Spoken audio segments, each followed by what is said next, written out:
Hello, welcome to the new episode of the European Vegan Summit Talks. My name is Lena Anna Kuklińska and I'm a volunteer at the Green REV Institute, the first and only vegan think tank in Poland, the operator of the Future Food for Climate Coalition, and the organizer of the European Vegan Summit.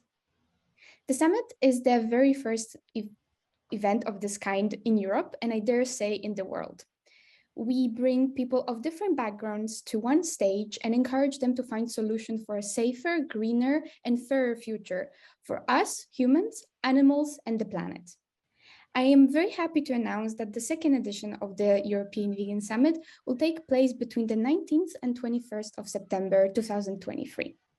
I highly encourage you to follow us on all the social media platforms to stay up to date with the newest information on the event.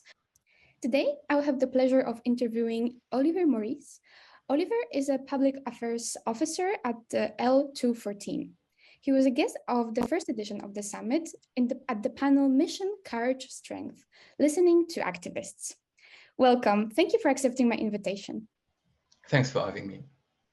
Without further ado, I would like to jump into our discussion. And on purpose, I did not introduce your organization myself, because I'm very much interested in hearing from you how you would introduce L214. What do you stand for? What are your main focus points? And why this name? Because I think it's one of the most intriguing parts that catches the attention of all the foreigners that don't know your organization. Yes, indeed, the name L214 is quite intriguing. It comes from the article L214 of the French Rural Code, which was written in 1976, so a long time ago. And it was the first article in French law to recognize animals as sentient beings. And if this article was respected, the situation would be not as catastrophic as it is right now for the animals in farms in France. Because the article states that animals, because they are sentient beings, should be kept in conditions which match their biological needs. And we are in 2023, last time I checked, and farmed animals in France are not kept in a condition which match their biological needs. So we are a non-profit organization. We are 15 years old now already. We have 50,000 members in France, thanks to whom we are independent and we are able to fight for the animals. We are mostly famous in France for our investigation works, because that's what media show about us in France. And we're also involved in a wide range of actions. We inform the people. Of course, we campaign toward businesses like Burger King or LDC. LDC is not very famous by name, but it's the biggest poultry meat producer in France. We organize happenings. We help restaurants to switch to a more plant-based menu. We go to schools. We have a very large range of activities, basically. And our missions are to raise the question of the need to kill animals, to make them suffer, like what actually is the need for it. Also, we try to put an end to the worst practices of the industry and to support a transition towards a plant-based diet in order to reduce the number of animals that we kill. So you mentioned investigations. I wanted to ask you about the importance of the investigations and why your organization actually decides to do them, because I would imagine this is not the easiest form of activism and one that probably creates a lot of obstacles and problems for you. So why do you keep doing it? Well, because investigation are of utmost importance, because otherwise people are left to believe that everything is fine, that animals are happy and they are happy to become meat, etc. So it's very important to do them. And so over the past 15 years, we released around 150 investigations. Most of them had significant media coverage, and many found their ways to mainstream medias. So we are able to target a very large audience thanks to them. And also, thanks to investigation, we are able to file complaints, which led sometimes to farms or slaughterhouses to being sentenced. So it's very interesting also. And lately, we've had our first victory against the French state after the release of footage from a lamb slaughterhouse and a 3-year-long trial. So the courts stated that the state failed in its mission of controlling and sanctioning the breaches to the animal welfare legislation. So everything is linked to this investigation that we've done. So of course, investigations are a key first step, but because without them, no breach to the legislation can be documented and no information about the reality of the industry can be provided to the citizen. Without footage from the factory farms, from slaughterhouses, the meat industry can spread all their fake news. But if our images are powerful, it's only because they document breaches. No, it's not only because they document breaches to the legislation, but it's also because we, as humans, we are also sentient beings, and we can recognize the attitude of the animals in their eyes and their feeling in their eyes. We can feel that they feel pain, fear, stress, panic, terror, and that also make us feel empathy for them. But these investigations are not enough to bring systemic change, unfortunately. Changes that we've been able to initiate came after long campaigns targeting businesses, targeting the government, elected officials, etc. So even if investigation were a key element of this campaign, it's not the end of it. But we've been able to achieve successes. For example, regarding sheep killing in France, everything started with an investigation, and after 7 years, more than 7 years, the French government said that it would ban sheep killing. Well, actually, it's a little bit more complicated than that, but it's our investigation linked to campaigns. We've been able to drastically reduce the number of hens kept in cages in France. So, of course, changes and things do not move fast enough for us because we face a very strong industry. We have a very strong industry and very powerful lobbies in front of us. But investigation are able to bring truth to people and to the media. I found an interesting piece of your activity online. I found an opinion or a feedback that you submitted on behalf of L214 in May 2021 about fishing. It was a piece in relation to the revision of the Marine Strategy Framework Directive of the European Union. How many of these have you submitted, and actually, why do you do this? Are the institutions responsive to those opinions that you submit? Well, regarding the one you quoted, it's because fish are the most exploited animals in France, and also they are also quite probably the category which generates the least empathy within human beings. We can easily relate to a cow, a pig sometimes, but it's harder to relate to fish, unfortunately.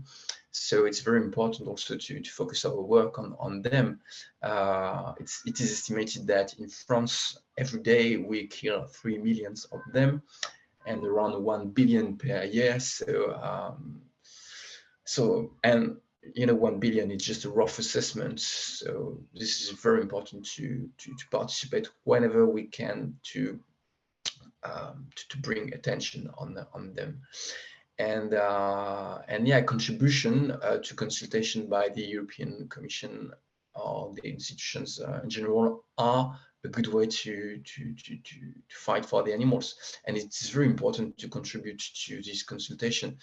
I don't know how many consultations we took part in, but Like, of course, we participate in consultation regarding the review of the EU legislation on animal welfare, the review of food products promotion policy, the EU school scheme, for example. And it's very important to do so, because if organizations or citizens do not join and contribute to this consultation, well, you know, the EU institution will only hear from the meat lobby, because themselves do not miss one opportunity to speak up. So if we stay silent, the EU institution will get the feeling that, well, people don't care about the animals, and which is wrong, because people do care a lot. Like, a huge majority of citizens all over Europe care for animals, and it looks like so far the institution do not realize that. That's very true. I mean, I personally also didn't know this mechanism existed. So I was really interested, and I try to partake in every single consultation that's open to the public as well. I'm very happy when organizations, but I also noticed that a lot of organizations actually post them more and more. So it's also, I think, becoming popular among different organizations to participate, and also share those that regular people can participate in, every citizen in the EU. So this is very interesting. But staying within the Brussels bubble and the institutions, I wanted to ask you, what are your predictions for the upcoming European elections? Because I think this is a hot topic. It's becoming a hot topic everywhere. It's felt definitely in Brussels, but it will soon reach all the countries. And I was wondering, what are your predictions? Do you think we'll see a wave of new MEPs who actually realize that the agriculture as it is not sustainable, that it's harmful, that we will have a wave of new vegan MEPs, or that the old ones or the experienced ones will realize that what we are doing is not, it's not sustainable? Because I feel that there were moments during this term of this parliament that there were moments when we could see a change in the attitudes. There was some sort of breakthrough, realizing that, okay, we need to stop this, otherwise we're just heading towards a catastrophe. But yeah, the institutions tend to reverse very quickly, to back to the old one, back to the lobby. So I was wondering, what are your thoughts on what's coming in 2024? Well, I'm afraid I cannot predict the future. It makes me very sad, of course. But the future must see a drastic reduction of the production and the intake of products of animal origin. That's for sure. And I'm confident, actually, because every day more and more citizens decide to reduce their intake of meat for health reasons, or because they become aware of the suffering of animals, or because they understand that this industry is among the most polluting ones on this planet, and that a simple reduction of their intake or just a stop to it is very powerful. And also, you know, citizens are not the only ones to raise their voices or to raise their concerns when it comes to shift to plant-based diet, because we've seen lately, and I was a bit surprised, we've seen lately in France an increasing number of institutions which acknowledge that we have to reduce meat. We have to reduce the production and the consumption of it. Only this month, we had the French Court of Auditors and the French Environmental and Economic Council, two very important institutions in France, which stated, like, I mean, the obvious, but it's symbolically, it's very strong. They stated that we have to reduce meat. And the French Court of Auditors wrote a report, a very long one, which even debunked the idea that grazing was good for the environment. It said, this French Court of Auditors, that because of the methane generated by cattle, grazing was a net emitter of CO2. So we hope that the next European Parliament and their members will listen also to the growing number of voices which urge elected officials to commit to the unavoidable reduction of production and consumption of products of animal origin. Because Otherwise, the reality check will be terrible. We don't want to wait for a planet with +3 degrees, +4 degrees to say, yeah, well, maybe we should start reducing our meat intake. This is not possible. And drastic action should be taken like right now, today. That's very true. But when you mentioned, I mean, I'm so happy to hear about these positive developments, no matter where they come from, because sometimes change comes or the realization comes because of a monetary crisis or inflation, that the economic situation changes the eating habits of people and hence the attitudes of the governments around Europe. But definitely coming from Poland, which it's a bit dual, because on one hand we are a great country for plant-based eating. We have a lot of products, a lot of restaurants, the businesses are booming essentially. But then we have a government that has an agenda of feeding meat to everybody and promoting the traditional way of living. So definitely when it comes to education on eating plant-based, on a more compassionate lifestyle, it's more difficult. And I was wondering, because I mean, every country has a different situation. And I wanted to ask, how, in your experience, despite these differences, can we build effective cooperation between organizations across Europe? And why should we do this? What's the benefit of taking it to the European scale and collaborating between each other?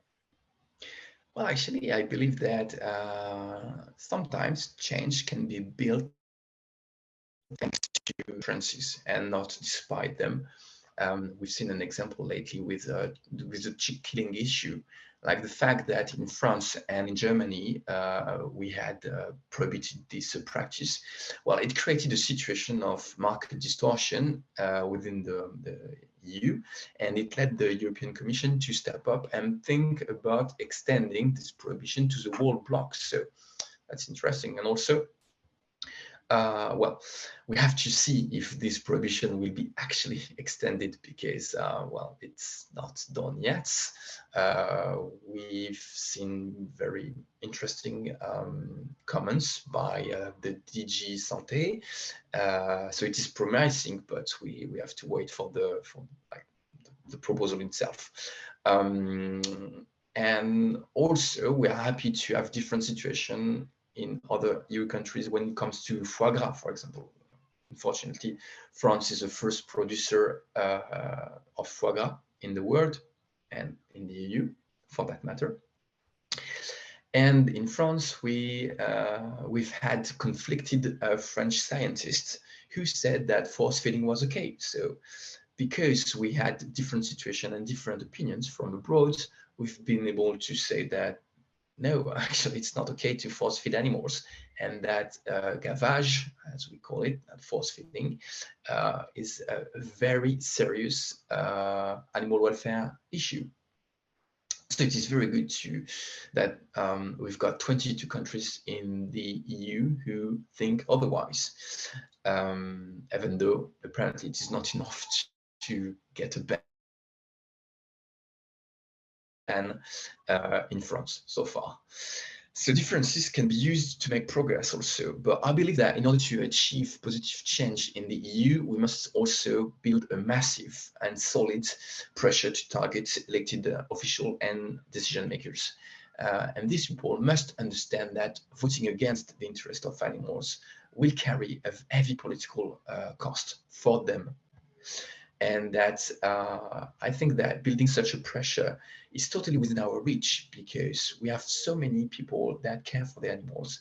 And before the upcoming election, and once the MEPs are elected, and before each important text or amendment is voted on, these elected official and this decision maker must be made aware that we will watch what they vote for. And I think that if we achieve that, then they will understand that it's better to follow us, organization who fights for the animals' interests, than to follow the meat lobbies. This is a very good message, and I think we can end on this positive note here. Thank you for your time and for your answers. For sharing what you do. I highly encourage everybody to follow L214 on all social media platforms. I will link them down below, as well as the sites of the European Vegan Summit and the Green REV Institute. Thank you so much, Lena.